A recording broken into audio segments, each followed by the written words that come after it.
Barbara got pretty active in the Jewish community. Both of us did. We both taught Sunday school at Temple Shalom. We joined Temple Shalom.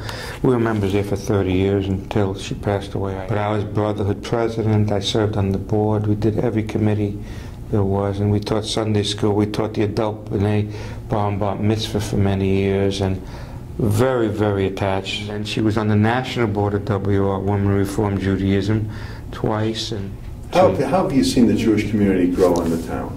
Fantastically. It's a very closely knit, vibrant Jewish community to those that want it to be. Right. Those that are affiliated. Right. And they take care of their own. They're wonderful. And now, with my oldest son living in Houston now since 1990, the Houston Jewish community is even more totally closely knit than Dallas in a very vibrant way, and they're part of that Jewish community, so I'm very proud of that. But the Dallas Jewish community has been very good to us. We joined the JCC, and the kids played sports. This was our home, Sundays, Wednesday, Thursday. We had Sunday school and religious school at Shalom, and between the both of us, we were active at both places. I got active here on committees. Thelma Vogel, may she rest in peace, hooked me in, and I could never say no to her. And I was the first adult advisor to the Kosher Kids Cafe that was here, down the hall.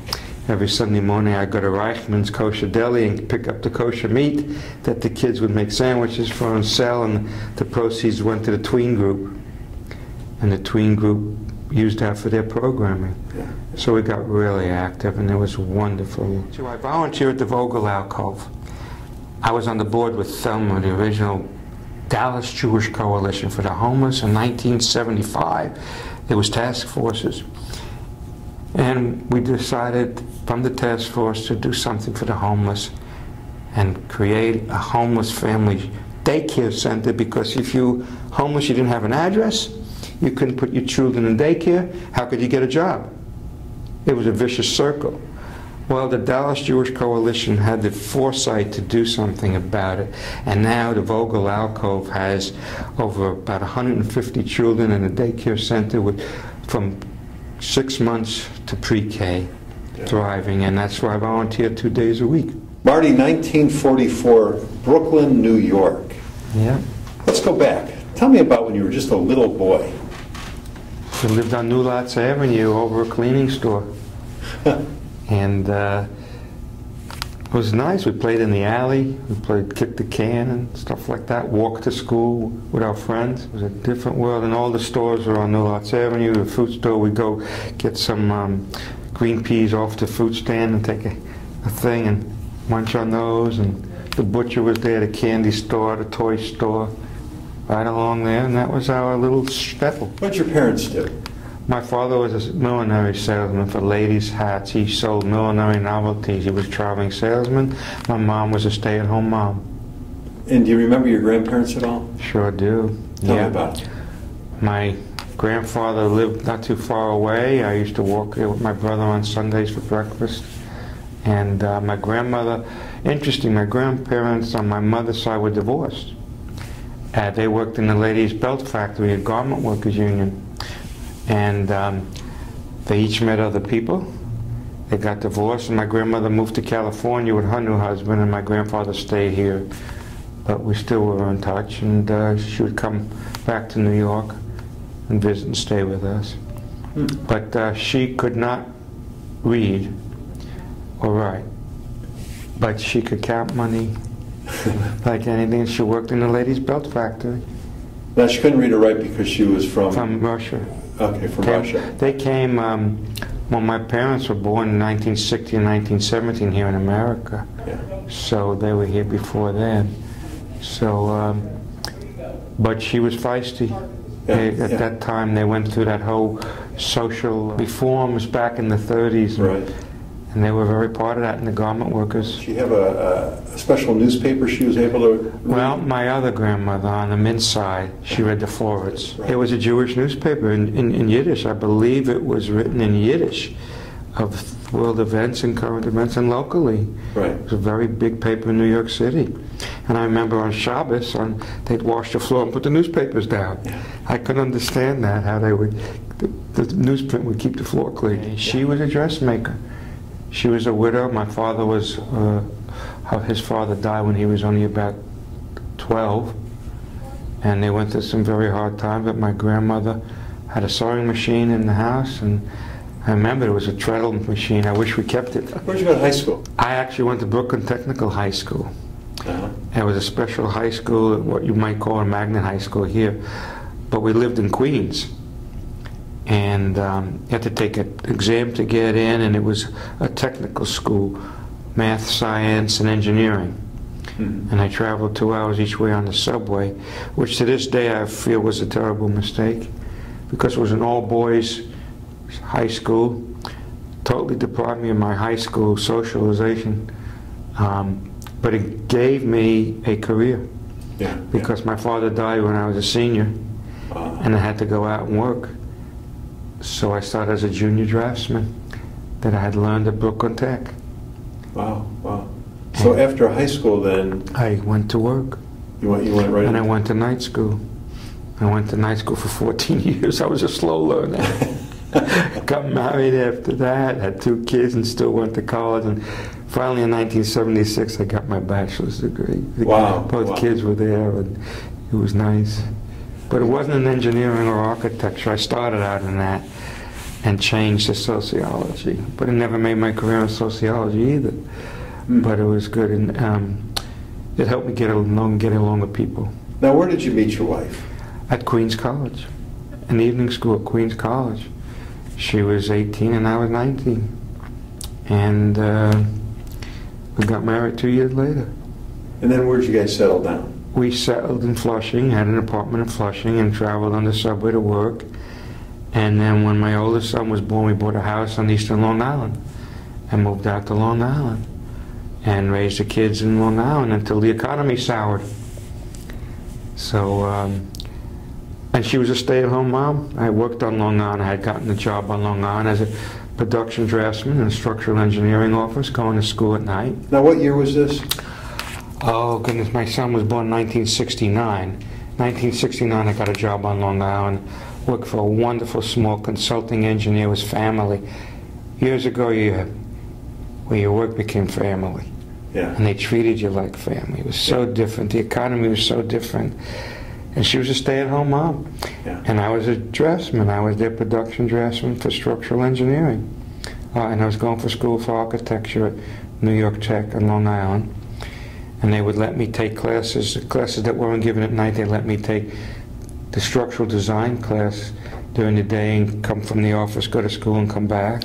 They were wonderful to me. And then when it would snow, I had a drawing board at home.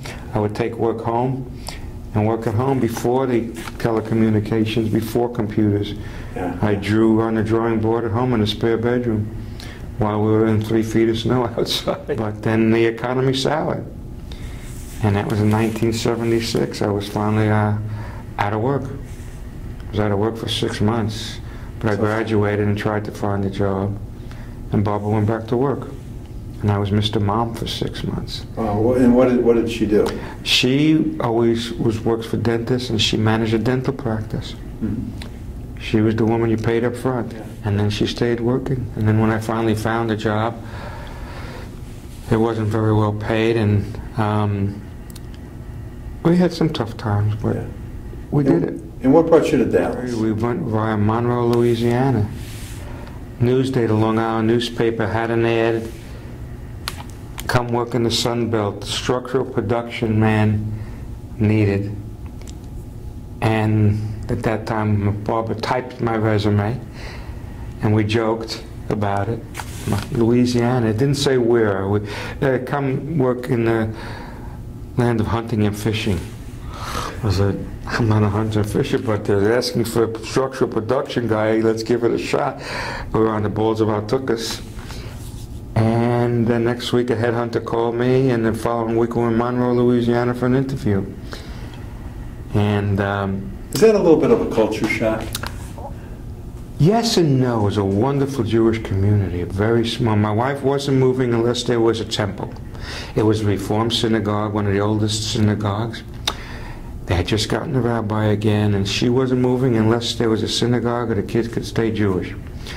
And I totally understood that, but I just wanted to work again in the production. It was an architectural engineering firm that was doing work in the Sun Belt, mostly shopping malls, and Dillard's department stores was just growing out of Little Rock. So we went for the interview, and we didn't talk to each other on the way back because she was not moving to Monroe. Not moving. We put an ad in the paper, Newsday. The first people that came to look at the house bought the house, and it was meant to be. And we moved to Monroe, Louisiana in 1978. It was a wonderful office. Everybody was transplanted because the Sun Belt was booming. Right. Long Island was an economic disaster area. New York was the city had gone bankrupt. It filtered out to all the municipalities. Everybody was struggling. It was in 1976 that happened, and I had just graduated, trying to get a job in behavioral science. I changed my degree to sociology. At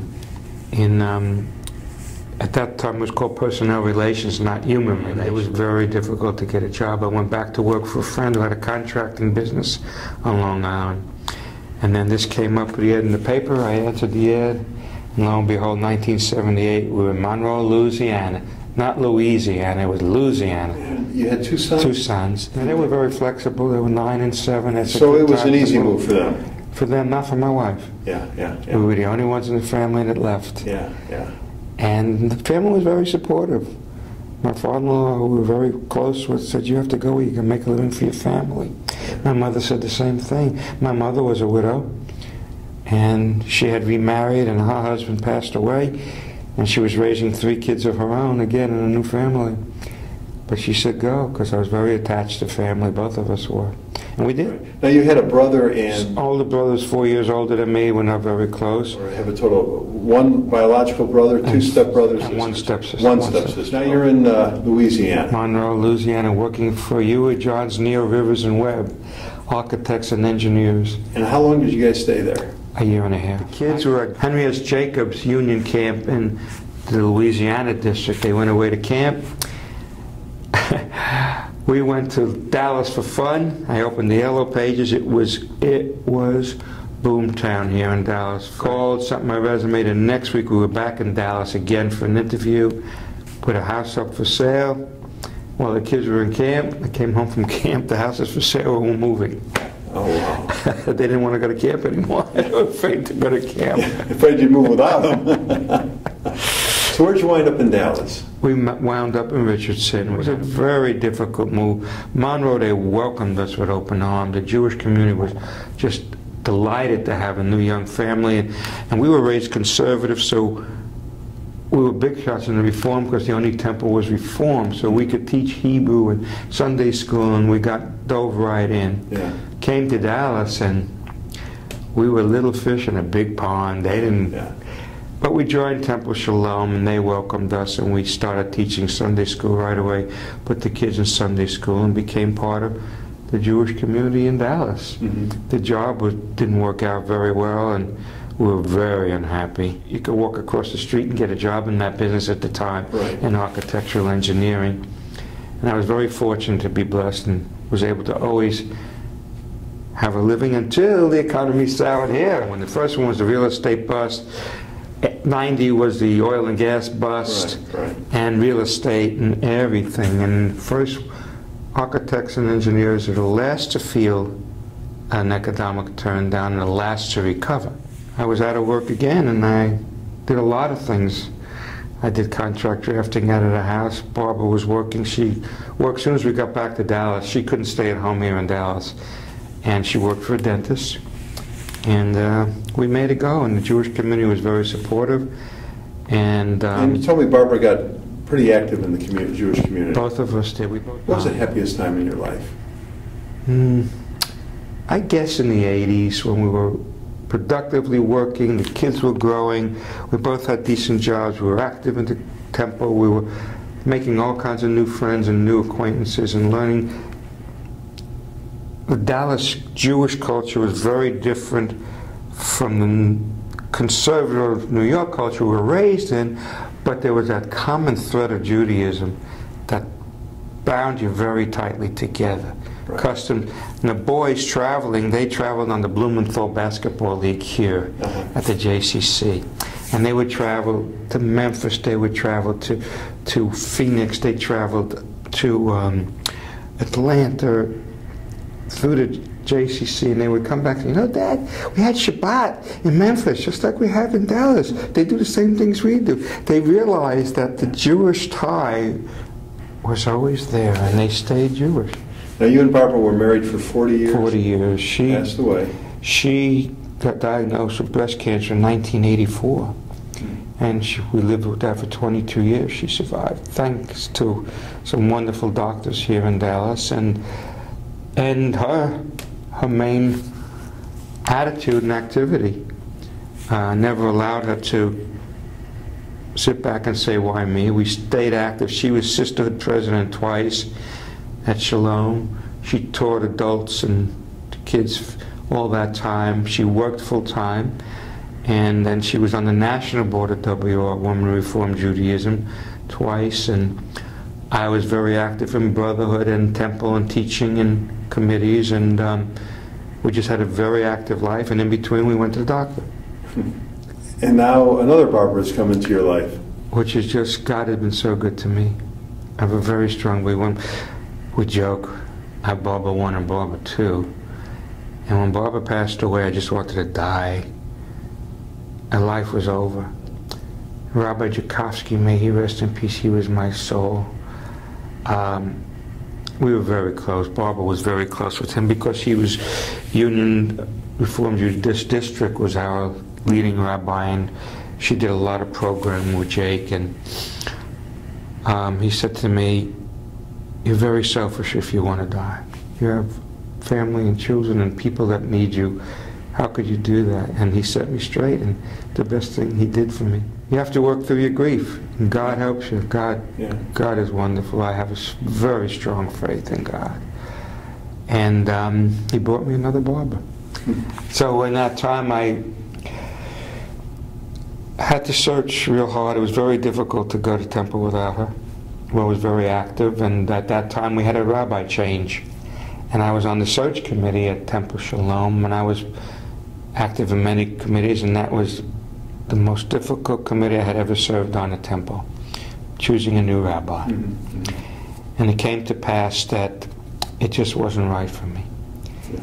And so I was still very, very close with Rabbi Lyon, David Lyon, who is rabbi at Beth Israel in Houston. As it turns out, that's where my son and his wife and children belong. My grandsons go to the Jewish day school at Beth Israel. And I spoke with David because he's always our rabbi. He came, and he was no longer the rabbi at Shalom, but Barbara's funeral. He came and officiated at Barbara's funeral with Rabbi Paley and a few other rabbis. And I told him I really don't need to belong any place. And he said, no, you need a spiritual tie. He knew me. So I went to Temple Emmanuel, and Rabbi David Stern welcomed me with open arms. That David Lyon called Rabbi Stern a friend. Rabbi Stern came and welcomed me when I came to join, and I became very active at Temple Emmanuel. Now I'm on the board of Temple Emmanuel. I worked for a wonderful architectural engineering firm here in Dallas, biggest in Texas, HKS, and another economic turndown, 2008, 2009. Well, I worked my way up to an associate in the firm, and I had a very wonderful position in the structural engineering group. But with downsides, they halved the staff in 2008 and 2009. I was 64 and a half. Barbara was gone. I was on my own. I was laid off again. HKS was wonderful to me, though, and I'm still very close with the people over there. I meet every Wednesday with friends from HKS. They come to lunch at my house. We do Bible study, Old and New Testament. They're good Christians. They believe in the value system. So what difference does it make if they believe in Jesus? There's still one God. Yeah. And the value system there. And I still have lunch with the CEO, and it was a good place to retire from. I had a 401k, and I was able to get, as a surviving spouse, keep my Social Security intact and take Barbara's. And at 66, I let Barbara's Social Security die, and I took mine at full age. So I took my full security and my retirement funds and just enjoying my retirement. I volunteer very heavily. Now, in your lifetime, you've lived through so many momentous occasions. Was there something that really affected you, that you really took notice of on the national scene? Nixon and Watergate and Kennedy, assassination of Kennedy. I wasn't able to vote for Kennedy because the voting age was 21 at the time. Right. When I turned 18, I got my driver's license, but I couldn't vote. Right. But Kennedy was, and then the Watergate with Nixon resigning, the suddenly awakening of politics and what really goes on. Yeah. And I tell you, we went through the turbulent 60s. Yeah. I couldn't go to Woodstock because I had a 6-month-old son. My brother went. Woodstock and bra burning, and I saw the change of the whole morality take place. I was married at 21. What the hell did I know about life? I had a wife, and 3 years later I had a kid, and I was working, and all the other people around me were demonstrating for social issues, and I had to make a living. Right. So I couldn't do that, but my heart was there. And the draft of Vietnam, Vietnam was a terrible. I had a student deferment. I was able to get a student deferment while going to night school because my draft board had a very good pool of resources. Yeah. Then my wife became pregnant, and I had a 2A. A child. So I escaped the horror of Vietnam, and that was, when you asked about, we went through the turbulent 60s as a homogeneous married family, aligning with all of the social issues. And I will say, I strongly feel how our fabric of society changed so terribly. There was a rip in the social fabric. If it feels good, do it. Yeah. And that changed. The pill changed everything in social morality, I feel, because the danger, the stigma of becoming pregnant was no longer, and so suddenly it was, you can enjoy whatever what marrieds were going to enjoy, and the whole moral fiber. Now, I'm not saying I disagreed with that. Right. But it changed the whole outlook on social values, the family. But there again comes the Jewish values and Jewish morals and the Old Testament. Well, that leads me into, you have 2 kids, 4 grandkids, 2 boys and twin girls. What advice does Grandpa want to leave to those grandkids and the next generation? Be a mensch. That's great. Hey, just be nice. When my kids were teenagers, I was going to get them license plate. Be nice. Yeah. And I raised my boys, and I told them to be a mensch, and I'm very proud of them because they are a mensch. And they're doing good. They're raising beautiful Jewish families with the values and morals that were instilled in me, that I've given to them. They lost their mother. They know the value of family. Just be a mensch. If everybody treated other people the way they wanted to be treated. You did a great job today, man. This was very good. Thanks for doing this. Thank you.